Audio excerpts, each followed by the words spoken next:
जय हो अहोई माता की। अष्टमी अहोई आठे अष्टमी व्रत की पूजा और विधि। यह व्रत कार्तिक लगते ही अष्टमी को किया जाता है। जिस वार को दीपावली होती है अहोई आठें भी उसी वार की पड़ती है। इस व्रत को वे स्त्रियां करती हैं जिनके संतान होती है। बच्चों की माँ दिन भर व्रत रखे शयन काल को अष्टकोष्ठक की अहोई की पुतली रंग भरकर बनाए। उसी पुतली के पास सेई तथा सेई के बच्चों के चित्र बनाए और उसका पूजन सूर्यास्त के पश्चात तारों के निकलने पर करे। परंतु अहोई माता का पूजन करने से पहले पृथ्वी को पवित्र करके चौक पूरकर और एक लोटे में जल भरकर पटरे पर कलश के रूप में रखकर पूजन करें।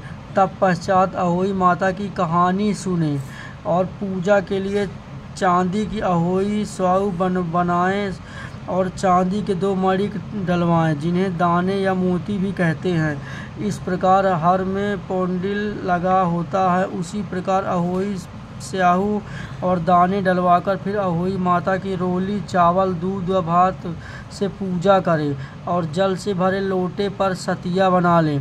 एक कटोरी में हलवा तथा रुपए का बयाना निकाल कर रख लें और 7 दाने गेहूं के हाथ में लेकर और गले में अहोई स्याहू को डालकर अहोई माता की कहानी सुने।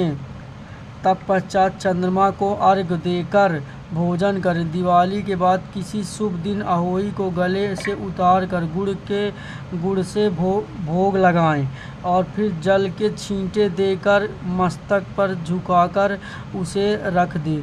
फिर जितने पुत्र हों उतनी ही बार तथा जितने बेटों का विवाह हो गया हो उतनी बार चांदी के 2 दाने उसमें डालकर जाएं।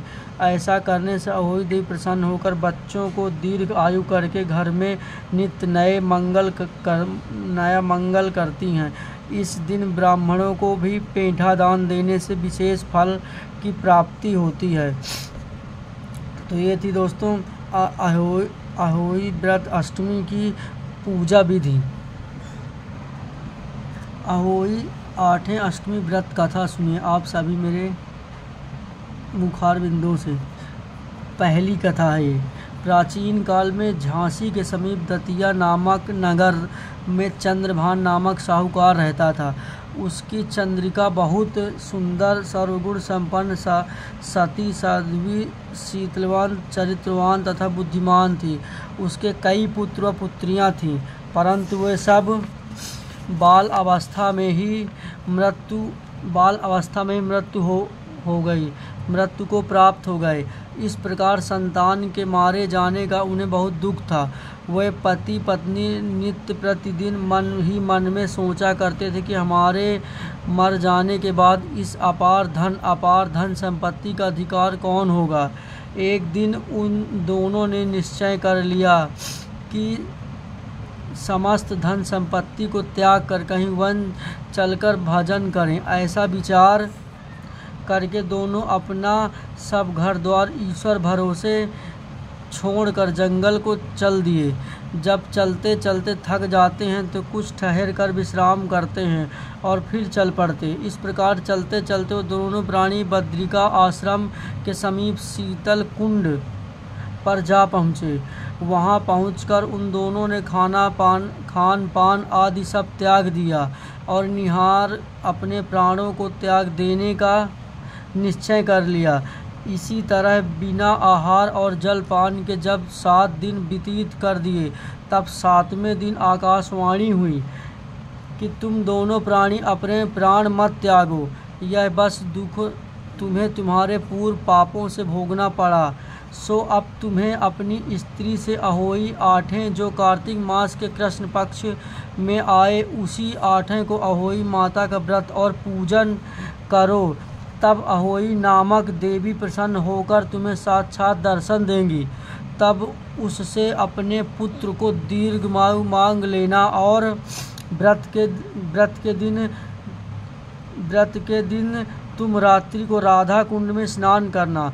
तब पश्चात एक आकाशवाणी के अनुसार चंद्रभान की स्त्री उस चंद्रिका चंद्रिका ने बड़ी श्रद्धा और सच्च भावना से विधि विधान से अहोई आठवें व्रत किया और स्त्री ने राधा कुंड में स्नान किया। जब वे दोनों स्नान करके वापसी लौटे तो उन पर प्रसन्न होकर अहोई माता ने प्रत्यक्ष दर्शन देकर वर मांगने को कहा। तब उस साहूकार दंपत्ति ने हाथ जोड़कर कहा कि हे माता, हमारे बच्चे कम आयु में ही मृत्यु को प्राप्त हो गए हैं, सो आप बच्चों की दीर्घ आयु होने का वरदान देने की कृपा कीजिए। अहोई माता ने उन दोनों की मनोवांछा को जानकर उन्हें मुँह मांगा वरदान दे दिया। यह कहकर अहोई माता वहीं अर्ध ध्यान हो गईं। इसके बाद साहूकार साहूकारनी लौटकर अपने घर आ गए और अहोई माता की कृपा से कुछ दिनों बाद पुत्रवान हो गए और गुणवान बुद्धिमान पुत्र पाकर आनंद विभोर हो गए। अहोई माता की कृपा से इस लोक में सुख भोग कर वैकुंठ वो चले गए। यह कहानी जो है अहोई माता की प्रथम पार्ट है। तो आप सभी भक्तों को ये कहानी अच्छी लगे तो वीडियो को लाइक करें और कमेंट बॉक्स में लिखें जय अहोई माता अष्टमी देवी की। अब कहानी का पाठ दूसरा अध्याय सुनिए। आठवां अहोई अष्टमी की दूसरी कथा। प्राचीन काल में एक साहूकार के 7 लड़के और 7 बहुएं थीं। वह एक बेटी थी। दीपावली से पहले कार्तिक मास की बड़ी अष्टमी को 7 बहुएं अपनी इकलौती ननद के साथ में लेकर जंगल में खदान से मिट्टी लेने को गईं। जहाँ से वह सब मिट्टी खोद रही थी वही स्याहू माता से की मंद थी। मिट्टी खोदते समय स्याहू का बच्चा मर गया। स्याहू माता ने कहा कि तूने मेरा बच्चा मारकर मुझे त्रिपुत्री कर दिया, इसलिए मैं तेरी कोख बांधूंगी। तब वह ननद अपनी 7 भाभियों से बोली कि तुमसे कोई मेरी बदले में अपनी कोख बंधवा लो। 6 भाभियों ने अपनी कोख बंधवाने से इनकार कर दिया, परंतु छोटी भाभी सोचने लगी कि यदि मैं अपनी ननद का कहना नहीं मानूंगी तो कहीं सासू जी मुझसे रुष्ट ना हो जाएं। इस विचार से उसने अपनी ननद से कहा, ननद के बदले में अपनी कोख बंधवा ली। इससे जब उसके लड़का हुआ तो वह 7वें दिन मर गया। इसी प्रकार उसके 7 लड़के हुए और मर गए।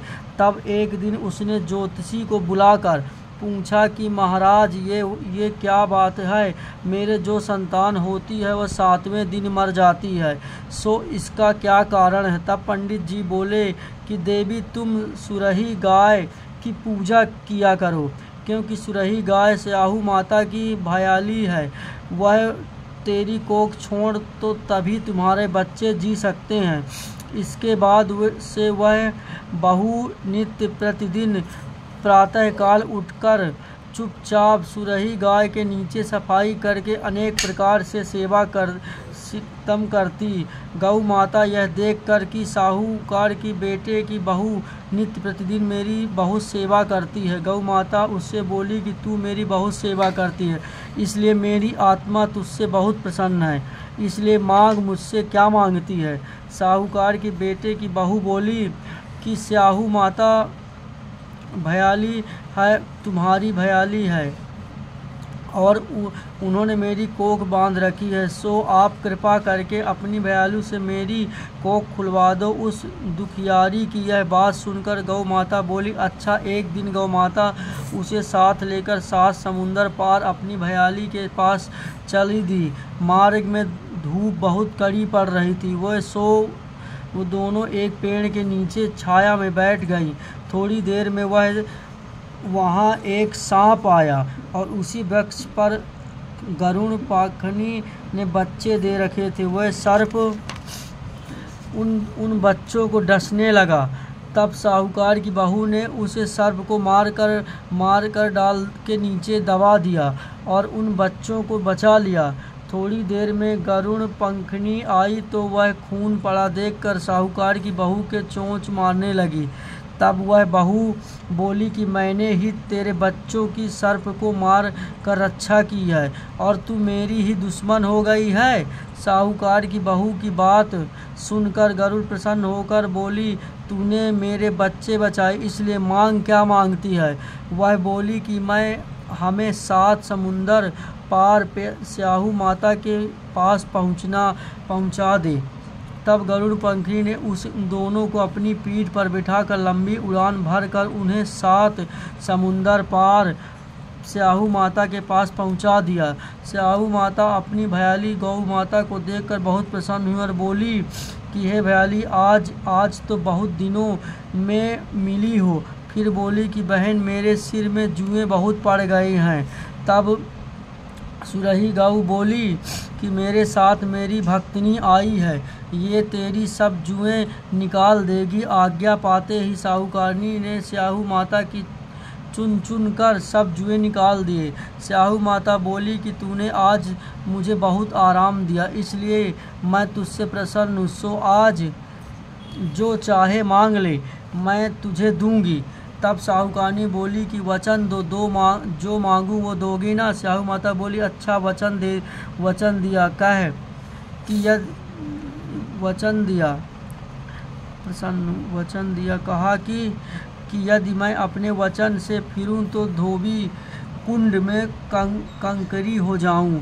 तब साहूकार की बहू बोली कि मेरी कोख तुम्हारे पास बंधी पड़ी है, सो कृपा करके खोल दो। उसकी यह बात सुनकर स्याहू माता बोली कि तूने तो मुझे ठग लिया, मैं तेरी कोख कभी नहीं खोलती, परंतु अब तो खोलनी पड़ेगी। जा, तेरे घर तुझे 7 लड़के और उन 7 की 7 बहुएं जाएंगी।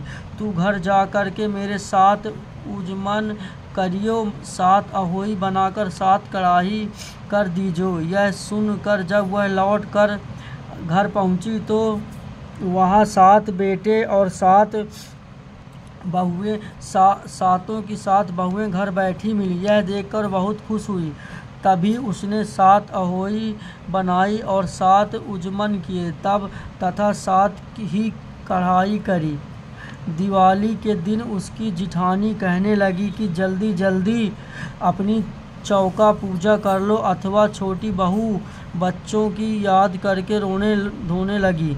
थोड़ी देर में उन्होंने अपने बच्चों से कहा कि चाची के घर जाकर देख के आओ कि आज वे अभी तक क्यों नहीं रोई। बच्चों ने आकर कहा कि चाची अहोई बना रही है और वह तो खूब उजमा कर रही हैं।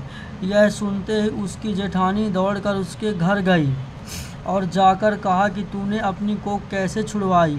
वह बोली कि तुमने तो अपनी बांधने से इनकार कर दिया, पर मैंने अपनी छोटी ननद का ख्याल करके अपनी कोख बंधवाई थी। अब स्याहू माता ने मुझ पर कृपा करके मेरी कोख खोल दी। जिस प्रकार मेरी कोख खुली, उसी प्रकार संसार की सभी नारियों की कोख खोल देना। यह कहानी सो स्याहू माता, इसे सुनने वाली तथा हुंकार भरने वाली सब परिवार की नारियों की कोख खोल देना, यही सब की तुमसे विनती है। तो अहोई माता अष्टमी की यह दूसरी कहानी आप सभी भक्तों को अच्छी लगे तो वीडियो को शेयर करें और ज़्यादा ज़्यादा लाइक करें। आप सभी भक्तों को अहोई अष्टमी की हार्दिक शुभकामनाएं। मैं पंडित गौरशंकर आप सभी भक्तों का अपने यूट्यूब पर हार्दिक स्वागत अभिनंदन करता हूं। तो आप सभी भक्तगण इस अहोई की कहानी मेरे माध्यम से सुन रहे थे, वीडियो अच्छा लगे तो शेयर करिएगा। जय अहोई माता की। अष्टमी व्रत पूजा विधि भी मैंने आप सभी को बताई, आप ज़रा ध्यान से सुनिएगा। इसमें अष्टमी अहोई की पूजा विधि भी है। जय माता दी, जय माता दी।